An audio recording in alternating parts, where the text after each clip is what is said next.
Right. What is the saying? Chucking a baby out with the bathwater. Yeah. Have you heard that phrase? Don't throw the baby out with the bathwater. Well, yeah. Yeah. Right, how would you use that? Well, how would I use that? Don't throw the baby out with the bathwater. I suppose if you've been discussing something, you've come up with some plans, but you're slightly worried, and, you know, you might abandon the whole plan, whereas there might be some ideas in there which are still worth retaining. Exactly. So you don't want to throw the baby out with the bathwater. There might be something you can just change, and you don't, yeah. You know, there might be a few ideas you can salvage from an otherwise worthless one. Well, the saying, right, comes from, like, years ago again. And, pre or post phone? And, ages and ages ago when, like, you know, the bloke worked in the house, you know, he was like the coal man, and then you had like no way, it's important. Then like the mum is like, you know, she stays at home making the dinner, looking after the kids. Yep. And you've got like the little kid who's just growing up, just messing about and stuff. So what happens is, back then they didn't have like fresh flowing warm water every day. So all they could only afford to have like one full big bath of fresh water. So they'd fill up the bath, right? And then the dad would come home and he'd say, "Oh, I've had I had a tough day at work and that down the pit." And his wife would say, "It's all right, I'm putting the dinner on. You're going to have a nice warm bath." So, because he gets to bath first. Because he gets to bath first, because he's the grafter. And he's covered in coal. He's covered in coal, so the water's, like, minging by the time he's finished. Yeah. Right? And then the wife says, "Oh, after all my, cleaning the house and doing the cooking, I'm a bit sweaty now." She's covered in dust and grime. She has the next one. I'll have a bath, right? Yeah. At the end of the line, there's a little baby. Yeah. He's been playing out all day. Also got, like, little grubby knees and stuff, needs to have a bath. Yeah. He goes in the bath. Right, but because the water's so dirty, sure, they go and empty the water out of the window. Can't see the baby in it. Chucking the baby out with the bathwater. That's where it comes from. I don't know what to say, Steve. Because I've heard this. I'm just. What do you think, Steve? So firstly, that sort of, I mean, that doesn't explain where do you start? You're struggling, aren't you? You're struggling where to start. Well, firstly, I can't see how we've now applied this to, I've been thinking of this for days, Steve, waiting for you to hear this one. These coal mining parents, deeply negligent. Yeah, I love They've left their baby in the bath, unattended. That's the way round to do it. The one covered in coal. Yeah. You go first. Sure. You go first. Don't wash the baby and then get in that. Yeah. You one covered in coal goes first. That's the best idea. Yeah. Second most dirty one goes second, and then the clean little baby. Yeah. I think we should do him last because he's done nothing towards this family. But more than that, Rick, leave him to his own devices. Yeah. Jack, I'm just going to throw the water out. Yeah. In the bath. Don't check first. Have you checked that the baby's down there? No, check, I'm not even going to waste my time checking. You'd see it. I'd be able to see a baby. You'd see a baby in there. If a baby was in here, I'd be able to see it. I'm just going to throw it out. Yeah, I'm not even going to look, to be honest, Jack. We've all had our bath. Yeah. If the baby's in there, then it should be making careful, Jack. We have lost 3 children this way. Could you tell Steve about the doctor? Right. Oh God. Is this something that happened to a friend of yours, or is this? No, I read about it. You read about it, okay. There's this little lad, right? Okay. First of all, it's years ago, right? When they didn't have decent doctors in like every town and that. Yeah. And this little kid is dead ill, right? Yeah. And the local doctor. Well, there's a phone call involved, so I don't really get the impression that it's like medieval times. Yeah. Yeah. But I didn't say that, I just said it's years ago. So this kid's ill, right? Yeah. And he's lying in the bed, and he's all going funny colour and that. Yeah. And his mum says, "I'm going to get the local doctor around." The local doctor comes round, and says, "Oh," so I don't know what's up with him. He said, "Leave it with me." Leave it with me. He said, the doctor said that. I'll have he said I'll phone up a top doctor. Okay. Who was in America or somewhere like that. Yeah. And so he goes to the phone in his office and he calls America, and because it's years ago the phone line isn't that good, it's all crackly and that, right? Yeah. So he's talking to the doctor and he's saying, "I've got this kid, he's a funny colour, and you know, he's really weak and that. I don't know what's he's not giving him much to go on." Right? Sure. So the American doctor, right? Yeah. He goes, "Yeah, what you want to do?" And it's all breaking up, right? Yeah. He goes, "What you got to do? You got to it's all breaking up. You've got to give him some parrot's blood, right?" Some parrot's blood? Well, that's what he thought he said, but the line was really bad. Yeah. He meant parents' blood, but he heard that he said parrot's blood. He said, right, I'll do that, leave it with me. I can see where this is going. He goes to, a pet shop. Yeah. He says, give us like half a dozen parrots. Sure. Takes them round to the kid's house, takes the blood from the parrots, puts it into the kid's fine. The kid's fine. I've never It worked. such a load of shite in my life. I've never heard such twaddle, such just made up, enhanced, exaggerated bollocks in my A load life. of old rubbish, Carl. I mean, when he told me this, the doctor said, what do I do? And the doctor on the other end said, give him some blood. And the doctor went, where do I get blood from? So hang on, wait, I just need to Where do I get blood from? Give him some parents' blood. Give him some parents' blood. Give him some parents' blood.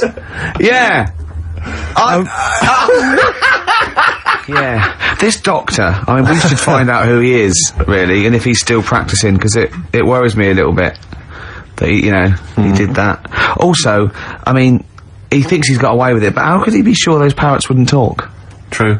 Do you know what I mean? There were 6 of them. They probably got together and they probably put it on the internet. I mean, I feel that story, Carl, it asks more questions than it answers. Yeah, really. Like most of your stories. Yeah, that's the to be problem. I honest. always feel like I need a little bit more information. Like, Yeah. did the parrot boy continue to live? Yeah. To a ripe old age, or did he die weeks later after this charlatan doctor who was going around, spurious Did he information? break his nose trying to crack a big nut? No, I think he was alright. He lived to a... See, I'd have shouted, if I was that doctor, I'd have shouted that down the phone. Are you sure you said parrot's blood? Yeah. You sure it was parrot's blood? Listen, I mean, I'm not the best doctor in the world, but did you say parrot's blood? Yeah, but what you're forgetting is you're going back to the time where, like, they used leeches to do, like... No, blood transfusions. we're going back to the late 70s if there's a phone call to America Direct. Come on, Carl. They weren't calling America, like, in the medieval times or in the Victorian age. Come on, think about it, Carl. Yeah. This has got to be like the 30s or 40s, the earliest. Right. It's just that you were talking about... Well, I mentioned Forrest Gump. Yeah. And, the Forrest Gump types. When my dad was when he was a taxi driver... Yeah. You used to have to, sort of do your bit for the local area. Oh, God. By taking the Forrest Gump people to Blackpool. Yeah. Is that what they're called now, the Forrest Gump people? Is that what the organisations that support them ask for them to be referred to? A minibus with life is a box of chocolates.com. Well, Forrest Gump types.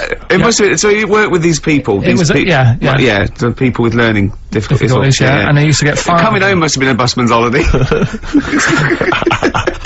So he got 5 of them in the cab. Yeah. And he had to go to Blackpool, and 4 of them were really good, behaving themselves, didn't mess about, weren't fighting and stuff, but there was one who was just causing loads of trouble and he couldn't control him. Oh, and what you've got to be able to do with people like that, you don't want them to get stressed out because it's not good for them. It stresses them out, and you could end up with a bit Thanks, Dr. Carl. you could end up with a bit of a riot on your hands. So he thought, I'll nip this one in the bud right now. And he pulled up just on the outskirts of Blackpool, and he took the one out that was causing problems and put it in a wheelie bin. Oh, no. Oh, I'm sorry. I apologise. He did what? Oh, He did it for the good of the others. He put it in a wheelie bin. He was having a good time. He thought it was one of the rides. Can you stop saying it? Him. Yeah. He was having a good time, and once he calmed down, my dad went back and picked him up, and he was fine. He had a good What, day. he left him in there the whole time the others were in Blackpool? No, he left him there, not the whole day, probably about an hour and a half. In a wheelie bin? In a wheelie bin. Why couldn't he get out? Because, like, his arms were trapped on the thing. One of those... What, he tied him up? No, do you know, like, because he was a big fella, and, like, he managed to get him in so his arms were down the side like that, so he was a bit trapped. Wasn't he screaming and crying and stuff? He was making a bit of noise, but, do you know what I mean? What you feel served him right? Well, but anyway, I didn't really want to talk about it. He just brought it up because of Forrest Gump. Did his family know about this? Is this the first time they'd have heard about this? He didn't get asked to do it again. Because he had another problem similar to it, where he had a little minibus, and it was his job to take a load of old women to the bingo hall, and it was miles away, and he took them there. There's no problem. About 10 old women in a minibus. One of them was causing trouble, so he pulled over it. No, right, so he took him there, everything's fine, he dropped him off, they had a lovely night, right, they had a lovely night, won a bit of cash, coming back, it's a bit of a late night, and they all started moaning at him, going, I want to be dropped off here, take me there, I want to be dropped off first, I've got to get up early, blah blah, you know, my husband's expecting me, I'm already late, take me here first, take me there, and he just pulled up, in the middle of nowhere, said, get out. And he made them get out, and they all called for taxis. They charged that company who was meant to be taking him home in the minibus, and he got the sack. But a similar sort of story. You can't be dealing with it when people don't sort of just calm down and, like, solve the situation. Yeah. They're just all like, I want to be dropped off first, take me here first, take me... Yeah, so he acts like a madman. But Steve, right, do you remember that story about 3 or 4 years ago, where there was some bloke in the army, he went away to somewhere, Vietnam or whatever, he was messing about in the woods, messing about in the woods? Shouldn't he have been fighting? Whatever, yeah. Right, and he walked through some lake, and I think he'd cut his toe or something on something, and some worm of some sort crawled in the gash. Yeah. And, it was in his body, and the doctor said, we've got to get this out of your body. So, what they did was, they said, right, the thinnest part or something of your body that things can crawl through is on the top of your head. So, they wrapped where the skull is. So they wrapped some bacon. No, they didn't! They did. That's right. Everyone... So he's gone in by the toe. So what we do is, I'll tell you what, that worm's probably heading straight for the head. We'll put a bit of bacon on it. The thinnest part of the body is the skull. Of course it's not the thinnest part of the body. It's where your brain case is, isn't it? It's the skull. There was a reason for it. And it was like they stuck some bacon on his head. And as ever, the vital piece of information, i.e. the reason, Karl seems to have forgotten. Because the worm was in his body, and they said everyone likes the smell of bacon.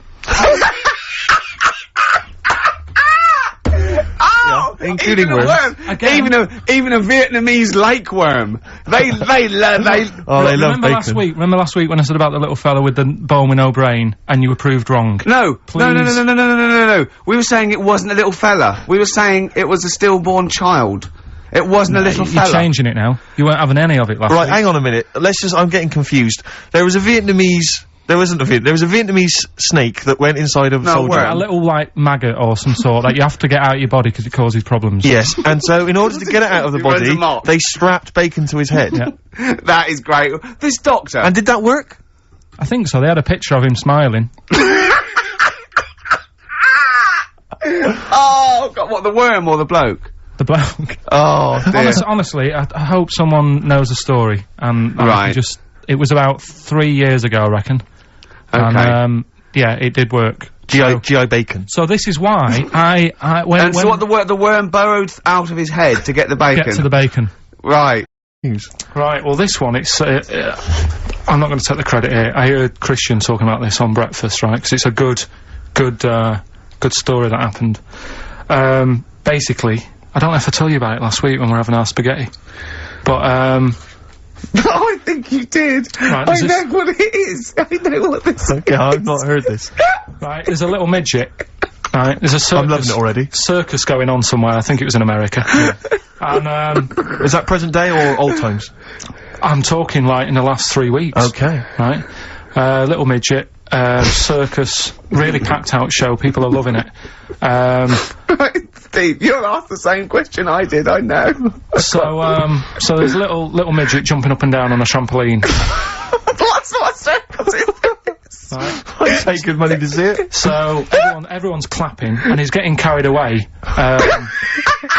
Because he can't believe they're loving it. I didn't know they'd like a little person on a trampoline, but they love me. But you know what it's like when, if there's a crowd of people sort of encouraging you to sort of go higher and stuff. Yeah. And I'm sure he knew it was getting out of hand. But he was jumping and he was coming down, they're all going higher, and he's going really high in the air, right? So he's doing this, crowd are clapping, there's a hippo, right, just sat next to the trampoline, getting ready to come on and do his act. Oh, right, I thought he was in the audience. Getting ready to do his act, Steve. So the He's a ventriloquist.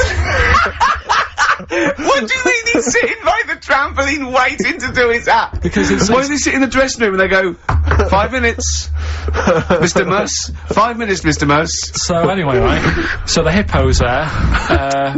He's getting annoyed, is he? Because the midget's He's eating going, into how his can I tongue. follow this? How can I, He's this is probably really thinking, annoying. They're gonna be, oh no. So He's thinking, he's already done the trampoline, my pogo stick act is never gonna work. Yeah, go on. So there's a hippo waiting. See, it's a great story, and I just know he embellishes it, or he gets slightly wrong. Go on.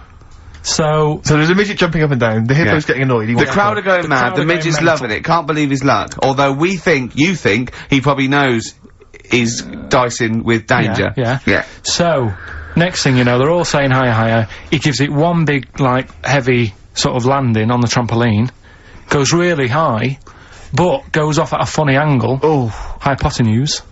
okay. Yeah. And sort of flies off. Hypotenuse! Sure. Flies off at a funny angle. Oh dear. Hippo's there, swallows him whole. Crowd are clapping, thinking that's why the hippo was waiting there. Rubbish. Rubbish. It's not rubbish though. But no, maybe there was an accident in a circus with a midget and a hippo, but at no point was this hippo waiting to go on, going, come on. The midget flew off at a hypotenuse and landed in the hippo's mouth and was swallowed whole.